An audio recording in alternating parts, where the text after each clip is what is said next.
So in the previous video, we have explored the structure of Metasploit Framework, and in this lecture, we are going to explain the purpose of its various modules. But we haven't actually run any framework yet, and in this video we will start it up and we will go over some essential commands of Metasploit Framework. As I have told you earlier, to launch Metasploit Framework you can just simply open your terminal here and type MSFconsole, and if you are using this command for the first time, it might take a little bit time to launch it. So let's just sit back and wait till it's launching the console. So as you can see, it has a banner and it says it looks like you are trying to run a module, and every time you run this MSFconsole, this banner changes. So don't worry if you run this command and you are prompted with another banner. So as you can see here, we have something 2461 exploits, 1267 auxiliary modules, 431 post exploitation module, 1468 payloads, 49 encoders, 11 non-operation modules, and 9 evasion modules. These are the same modules that we have explored in our previous lecture, but we didn't know that this much exploits, auxiliary modules or post-exploitation module existed. And just if you don't know anything about this MSFconsole, there is a godly command that you can use anytime, that is help command. So once you type help and press enter, you have a lot of information about this MSFconsole. So it says MSFconsole is a primary interface to Metasploit Framework. There is quite a lot that need to go here. Please be patient and keep an eye on this space. So as it says, just be patient and learn everything. So as the description says, there are several ways to specify IP ranges that can be mixed together. And the first way, it has some description about IP ranges of IP IDs. Also, if we scroll a little bit up, you can see some normal commands as well, like database backend commands, resource script commands, job commands. Some module commands are also available here. We are going to use one of them in our lectures, like options command. Then we have some normal commands like normal core commands like banner, cd, connect, debug, exit, and many more. Like if you want to exit this console, you will use this command, as it says exit the console. Also you can use quit command as well to exit the console. You can use set command to set a context, a specific variable to a value. We are going to use this command as well. And not only these MSFconsole commands, you can also use some basic commands of your Linux terminal as well. So let's type ls command here, and as you can see, we have desktop directory, documents directory, templates, public, and all the directories here. We can use cd commands here like cd desktop, and if we type ls, as you can see, we have all the files on the desktop. We can also check our IP address from here, like if we type sudo ifconfig here and hit enter with our password, and as you can see, it has prompted us our IP address, netmask range, and all the networking details. You can also create some directories here as well, but for now we will not do that and just clear this up now. So now what we will do is we will list our modules, and to list our modules there is a basic command, that is just type show, and whatever the module you want to explore, you just have to type that name. Like if we type payloads and hit enter, okay, let's increase the font size as it is not a good output. So let's just go here and change the font size, and we will go to 8, click OK, press apply, clear it, use that command again, and now we will increase the size of it. So yes, now we have a better output. So as we go up, you can see we have payload for OS X, we have payload for Linux, we have payload for Firefox, we have payload for CMD and Windows, and we have payloads for basically everything. So if we go on the top, you can see there is numbers of payloads, and it's starting from 0. It has disclosure date that it must show, but never mind. And it has its ranks as well, like normal rank, and it has checks, that is no. It has description as well. So for example, this payload for Android Meterpreter reverse TCP tells us that it is for Android Meterpreter shell and it runs reverse TCP. And if we scroll a little bit downwards and check some Windows payloads, as it says it is for bind TCP for IPv6, and it says it is normal and no checks, and it is for PowerShell execution. So this will just display all the payloads of all category by platform such as Windows, Linux, Android, PHP, Linux, and many more. Also it has ranks, description as well. And similarly, to list all the available exploits, we can just simply type here show exploits, and once we hit enter, as you can see, we have all the 2460 exploit right in front of us. And as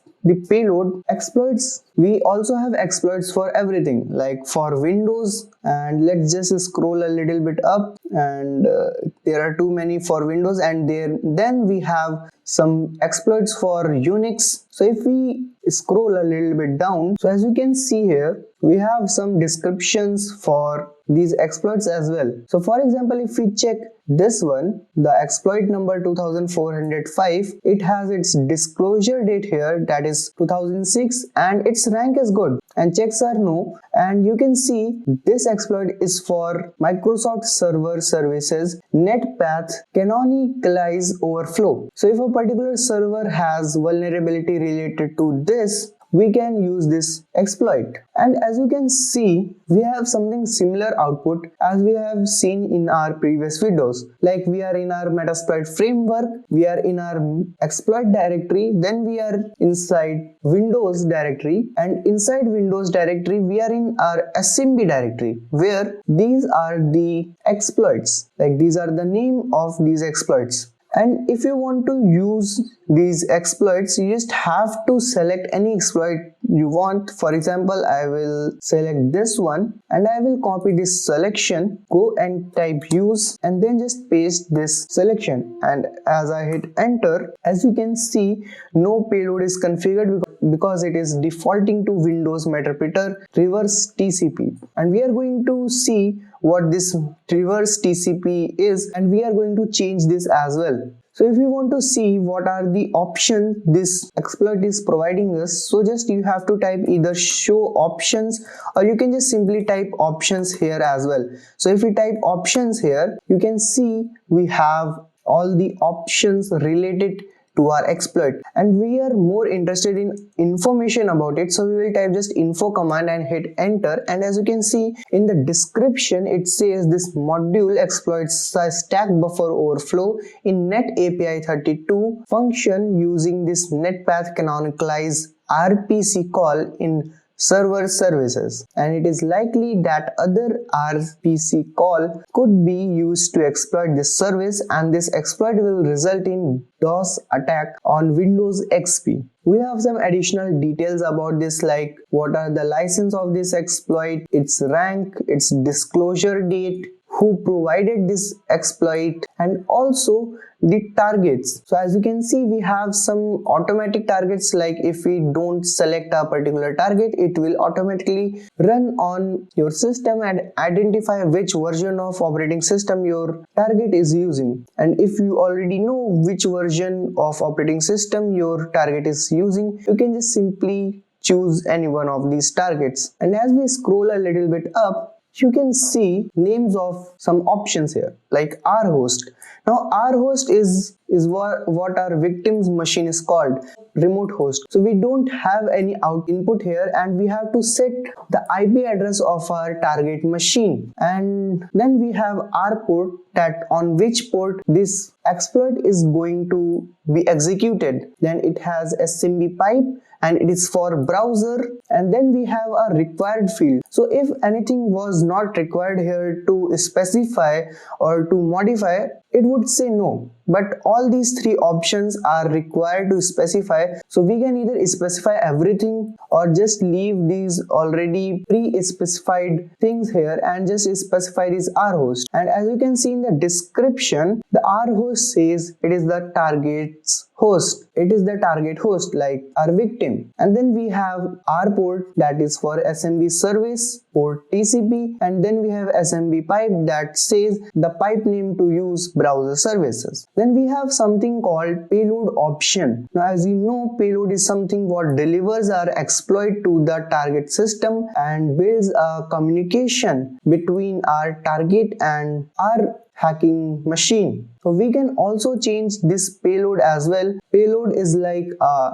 aircraft and exploits are like the missiles inside it. So if you want to change the aircraft of your missile, you can also do that here. Now we have some more options here like exit function, or lhost and lport. Now this lhost and lport is for our local machine, like this Kali Linux machine that we are using, and we can also change this machine as well. If this lhost that is already pre-configured by our Metasploit framework, if it doesn't match with the IP address of our machine, we can change it. And as the description says, it listens the address of our machine, and L port is port 444 that our machine is listening on. So now if you want to change your rhost, or you have to specify your rhost, suppose we have a target. So you just can't simply type set and type the IP address of the target. You have to select the option as well. So we have to change or specify our rhost, and then we can type the IP address of rhost. So now as we click enter, our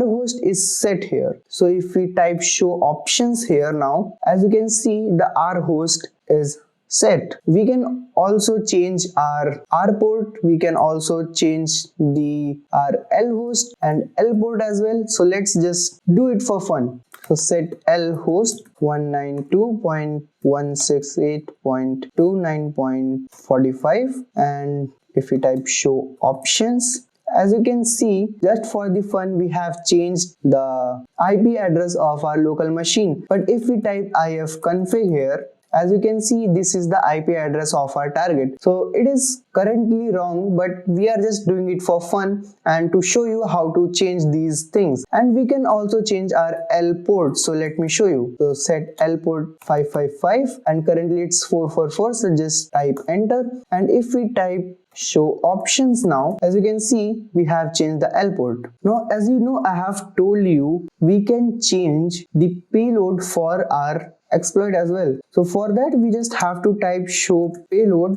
and once we type, it won't prompt us with all 1460 payloads, but it will give us all the payloads that are suitable for this particular exploit. So you can just simply select any payload that you like to use. So let's just see which payload can be useful for us.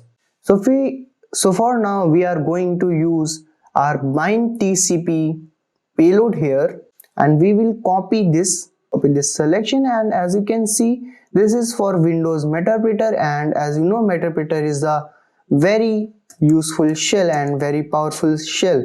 So we will just type set payloads and paste this command, and once we type enter, as you can see, we have successfully set our payload. So just type show options, and as you can see here, we have now payload of Meterpreter bind TCP. And as you can see in this option, we have our rhost as well.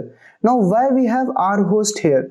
Because we have no longer lhost here, because it is the target's machine that is listening for the connection, not our Kali Linux machine. So if we select the rhost here, and that will be the same here as well, because in the reverse TCP, it is the Kali Linux machine which is listening for the. And to show you all of this is just the motive to tell you that you can set anything from here and you can change any configuration or specification. As I've told you, we can also select the target. So if we type set target and type 3, and if we type again options As you can see, it has target number 3, which is targeting Windows XP SP1 English, and in the previous one it was targeting automatically.